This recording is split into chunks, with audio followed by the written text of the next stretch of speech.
Hi, I'm Dr. Chuck Betters. You know, back in the early 1970s, there was a massive movement across this country. Some of it was good, and some of it wasn't so good. Redefining the role of a woman. Women raised in the 40s and the 50s, and yes, even the 60s, were different than the women raised in the 70s and the 80s, and especially even today. Womanhood has changed. The way in which a woman responds to her family has changed. The idea of a working woman outside of the home in the 50s was kind of unheard of. It was very rare that somebody would leave their children at home. Some woman would leave their children at home and enter into the corporate world. So this question is raised. I am a stay-at-home mom and have been for the past 2 years. I used to work in corporate America, wore a suit, and led important meetings, and now all I do is change diapers, pick up toys, and do laundry day in and day out. I barely recognize myself anymore. When my husband comes home, I'm exhausted. When he asks me how my day was, I basically repeat the same thing I said yesterday and all the days before that. I am beginning to resent him when he tells me about his day, his big lunch meeting at a nice restaurant. I feel insignificant. How do I find joy in these mundane tasks? I can speak to this personally and tell you that when my wife and I first married in 1969, I did not have a job. I was still finishing my last year of college, and she was working at another company, and she had a pretty good job.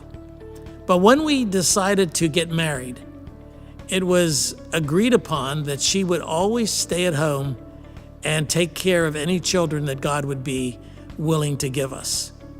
Now, through the next couple of years, that was severely tested. The basis for our decision was that the Scripture speaks in Timothy of the qualifications of the spiritual leaders of the church. And one of the qualifications of the spiritual leaders of the church is that a man must manage his own household well. And it also gives instructions to the spiritual leaders of the church to instruct their families, and specifically to demonstrate in their marriages a commitment to raise their children to know, love, and fear God. Women are spoken of in that particular passage as that the older women are to teach the younger women to be keepers at home.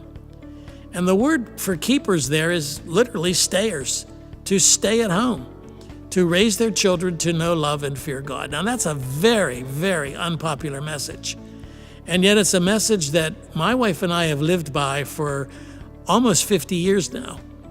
We have gotten to the point, as we look back on our lives, that there never was a time that my wife had to work outside of the home, even though there were many times early on in our marriage where she could have made so much more money than I was making.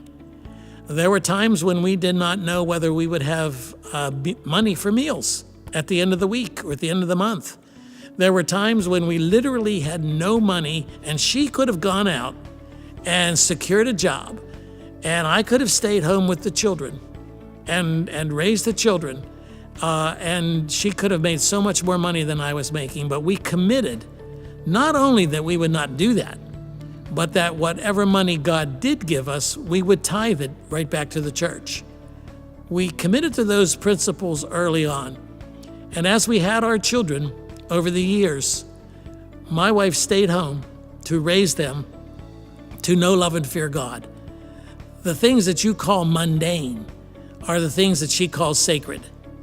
The things that picking up the toys and changing the diapers, she did all of that for the glory of God. I believe that when she raised our children, she saw the end from the beginning. That is, what legacy were we going to leave behind? What kind of children would we raise? In 1993, our youngest was killed. If we had not taught him to know, love, and fear God, we would have no hope right now. But to know that he has been safely deposited in heaven to a large degree is credited to his mother, who taught him the love of Christ, along with me, as God gave us the opportunities to to train them so. Two of our sons, are now serving as ministers in the church. They have committed themselves to spread the gospel, to commit themselves to Christ, to commit their families to Christ. And we have challenged them that when they raise their children, they need to do it better than we've done it. And their wives are also committed to be stayers at home. Our oldest, our daughter, is raising a family of 5 children. They adore her. And the things that others call mundane, she also considers to be sacred and holy. So I want you to look at the end from the beginning. I want you to see the end picture. What kind of legacy are you building? Are you going to be known because you were famous in corporate America? Are you going to be known because you had important lunches? And are you going to be known because you have business attire that you wear? Or are you going to be known by children who rise up and call you blessed? People who are able to look at their moms and to say, this woman taught me the love of Christ. This woman taught me that nothing was mundane to her and that she loved me with an unbreakable and unshakable love. I want to encourage you not to buy into the culture that today addresses this motherhood and the mundaneness, and I'll put that in quotes, of motherhood as something that's inferior to going out and earning that big check for the corporate world. I must tell you, I think one day when we stand before God, He's not going to ask us how successful were we in the business world or the banking world or wherever we might find ourselves.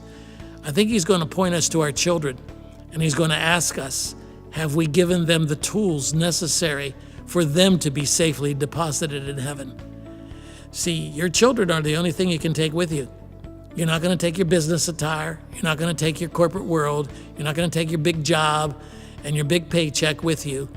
The only thing that you could literally take with you to heaven are your children. So who will raise them? Will someone else raise them? Will they be raised in daycare? Will they be raised outside of your jurisdiction, outside of your influence? What are they teaching them? Through what grid does the babysitter babysit? Through what grid does the preschool teach your child? Now, when your children are able to go to school and able to function in a social environment, then and only then I think it is acceptable, but not necessarily preferable, for you to be able to try to expand your horizons into another world. And I don't think it's mundane to be a mother who's waiting for their children to come home, and for children to be able to know that the safety net that is their mom is waiting for them. So if we buy into the culture who have sold us that bill of goods, that a woman's true identity is found in whether or not she's successful in the business world, then we will do so at the expense of losing our children. So I will encourage you to not see it the way you do. These are not mundane tasks, and these are not situations in which you ought to shy away from, but to understand that your children are the heritage of the Lord. They are gifts that God has given you to reflect back to Him for His glory. And I hope this helps.